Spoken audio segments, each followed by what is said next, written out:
마태복음 Q&A 제20회 5. 다시 1. 예수님의 산상수훈은 어떤 내용으로 이루어져 있나요? 마태복음 1장을 통해 예수님의 출생과 사역은 구약 때부터 하나님에 의해 치밀하게 준비되고 계획된 일이었음을 확인할 수 있었습니다. 예수님은 하나님으로부터 보내심을 받은 하나님의 아들로서 메시아이며 그리스도라는 것을 확인할 수 있었습니다.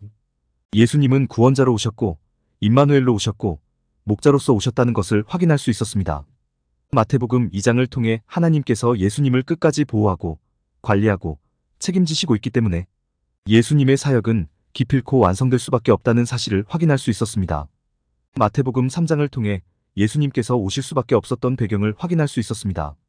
또 예수님의 사역은 하나님께서 계획하시고 하나님께서 진행하시고 하나님께서 완성하시고 하나님께서 책임지실 하나님의 일이지만 이 일이 결코 사람들의 전통이나 사람들의 관습이나 사람들이 정해놓은 절차를 무시한 채 일방적으로 이루어지지는 않을 거라는 사실을 확인할 수 있었습니다.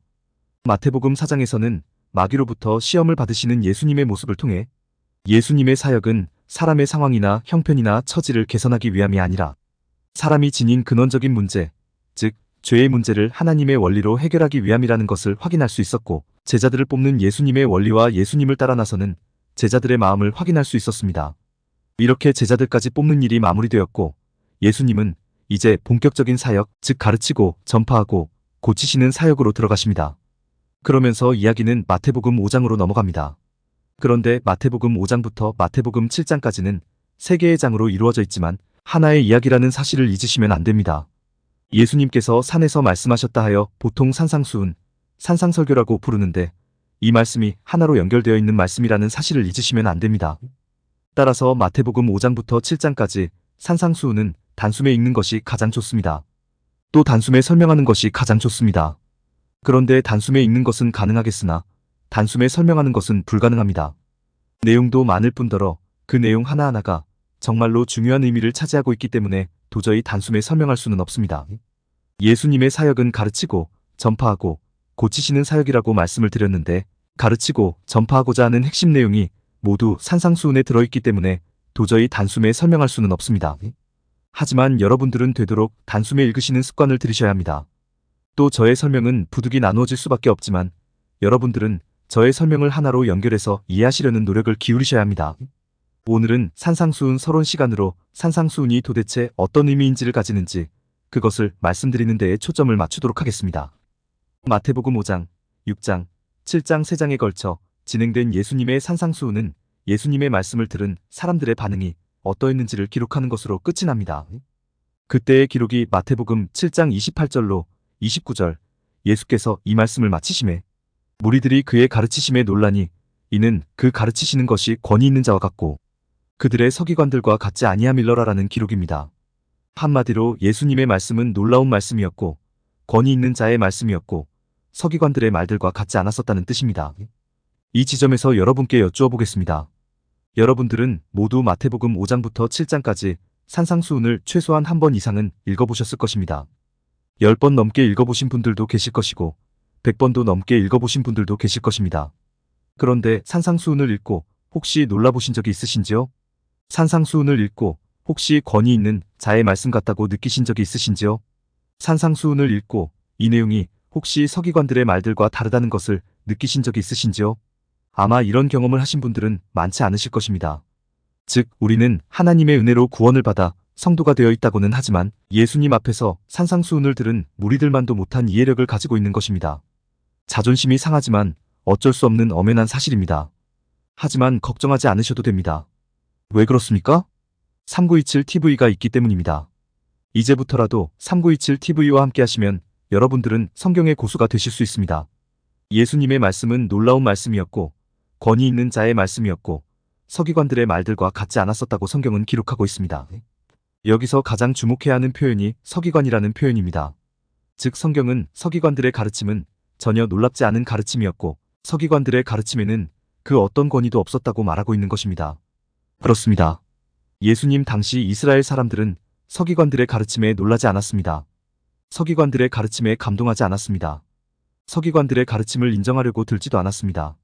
한마디로 서기관들의 가르침에 별 반응을 보이지 않았습니다.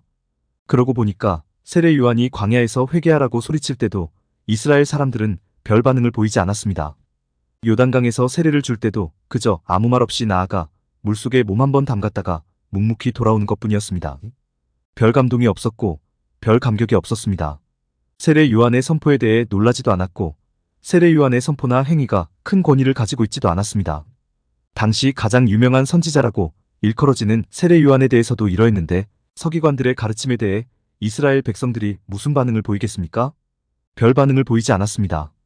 이스라엘 백성들은 왜 서기관들의 가르침에 대해 놀라지도 않았고 서기관들의 가르침에 대해 권위가 있다고 인정해주지도 않았을까요?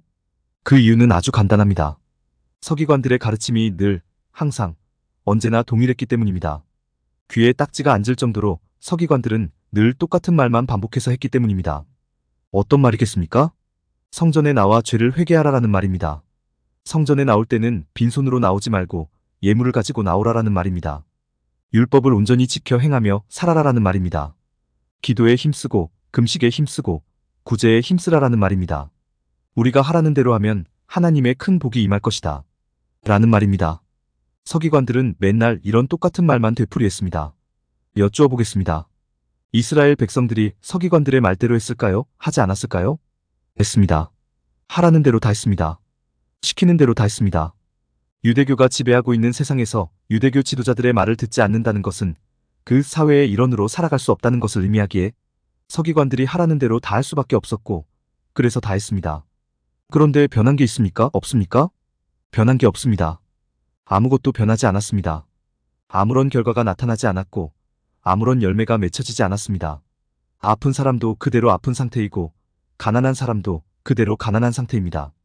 오히려 하라는 대로 하니까 집의 재산만 더 줄어드는 기이한 현상이 나타났습니다. 서기관들의 말이 이제 피곤해집니다. 서기관들의 말이 이제 귀찮아집니다. 서기관들의 말이 이제 지겨워집니다. 귀에 딱지가 앉을 정도로 반복되는 그들의 말이 그저 잔소리로만 느껴집니다. 그러니까 이스라엘 백성들이 서기관들의 가르침에 놀라는 것도 아니고 서기관들을 권위 있는 자로 인정하지도 않는 것입니다. 안타까운 것은 이스라엘의 이 모습이 21세기 대한민국의 교회에서도 그대로 목격되고 있다는 사실입니다. 신앙생활은 하는데, 교회 생활은 하는데, 믿음 생활은 하는데 달라지는 것이 없습니다. 늘 그 상태 그대로입니다. 예배를 통해 기쁨을 얻지 못합니다. 예배를 통해 행복을 느끼지 못합니다. 예배를 통해 성숙해지는 자신을 발견하지도 못합니다. 그래도 주일이 되면 다시 교회에 나갑니다. 하나님이 자녀 삼아주셨다고 하니까, 그래서 자녀 삼아주신 값을 해야 한다고 하니까, 자녀로서 최소한의 의무와 책임을 다해야 한다고 하니까 할 수 없이 교회에 나가는 것입니다. 지난주에도 교회에 나갔으니까 이번 주에도 습관적으로 교회에 나가는 것입니다. 그렇게 교회에 나가 목사의 설교를 듣습니다. 이번 주에는 새로운 뭔가를 기대하며 목사의 설교를 듣습니다. 그런데 지난주에 들었던 이야기가 되풀이되고 있습니다. 교회에 나와 죄를 회개하라라는 말, 교회에 나올 때는 빈손으로 나오지 말고 예물을 가지고 나오라라는 말, 착하게 살라라는 말, 기도와 금식과 구제에 힘쓰라라는 말, 하나님을 감격시키고 하나님을 감동시키라라는 말, 교회가 하라는 대로 하면 하나님께서 30배, 60배, 100배로 갚아주신다라는 말이 목사의 입에서 나옵니다. 그러니 목사의 가르침에서 아무런 놀라움을 느낄 수 없는 것입니다. 그러니 목사의 가르침에서 아무런 권위를 느낄 수 없는 것입니다. 2000년 전 예수님 당시와 지금 교회의 모습이 어찌도 그리 판박이 같은지 참으로 신기할 따름입니다. 여하튼 예수님의 말씀을 들은 사람들은 예수님의 말씀이 서기관들의 말과 같지 않다는 것을 느꼈습니다. 서기관들의 말과 같지 않았기 때문에 놀랐던 것이고 서기관들의 말과 같지 않았기 때문에 권위 있는 자의 말 같았다고 느꼈던 것입니다. 그런데 서기관들이 누구입니까? 서기관들이 어떤 사람들입니까? 서기관들은 유대교 종교 지도자들입니다. 한마디로 하나님께서 주신 율법을 유대교의 원리로 연구하고 해석해서 가르치고 전파하는 사람들입니다. 이스라엘 백성들은 바로 여기에 실증을 내고 있었던 것입니다. 서기관들이 가르치고 전파하는 유대교 원리에 짜증을 내고 있었던 것입니다. 그렇다면 마태복음 5장부터 7장까지 기록되어 있는 예수님의 산상수훈은 어떤 성격이겠습니까? 유대교 원리에 실증과 짜증을 내고 유대교 원리에서 아무런 기대와 소망을 발견하지 못하는 이스라엘 백성들의 귀에 예수님의 가르침은 실로 놀라운 것이었고 실로 권위 있는 자의 가르침이었습니다. 그렇다면 예수님의 산상수훈의 성격은 어떤 성격이겠습니까? 정답은 바로 유대교의 한계를 밝히는 가르침이라는 것입니다. 그렇습니다. 예수님의 산상수훈은 유대교의 원리가 잘못된 것임을 밝혀주는 내용입니다. 유대교의 원리로는 사람들의 그 어떤 문제도 해결해주지 못한다는 것을 밝혀주는 내용입니다. 그런데 유대교의 핵심 원리 두 가지가 무엇입니까? 그것은 바로 선민사상과 율법주의입니다. 이스라엘만이 하나님으로부터 택함을 받은 민족이라는 선민사상과 율법을 잘 지키면 상을 받고 율법을 잘 지키지 않으면 벌을 받는다는 율법주의가 유대교의 핵심 원리 두 가지입니다. 예수님은 산상수훈에서 바로 이것을 깨뜨리는 것입니다. 선민사상과 율법주의를 깨뜨리는 것입니다. 여러 차례에 걸쳐서 마태복음 5장에서 7장까지 기록된 산상수훈을 살펴보게 될 것입니다. 이 산상수훈이 결국은 예수님께서 가르치시고 전파하시고자 하는 내용의 핵심이라는 사실, 그 핵심이 유대교의 선민사상과 율법주의를 깨뜨리는 것이라는 사실을 잊지 말아주시기를 부탁드립니다. 공감이 되었다면 구독과 좋아요, 알림 설정 부탁드립니다. 하나님의 말씀을 바르게 전하는데 큰 도움이 될 것입니다. 평등하고 공정하며 정의롭고 행복한 세상을 이루는데 큰 도움이 될 것입니다.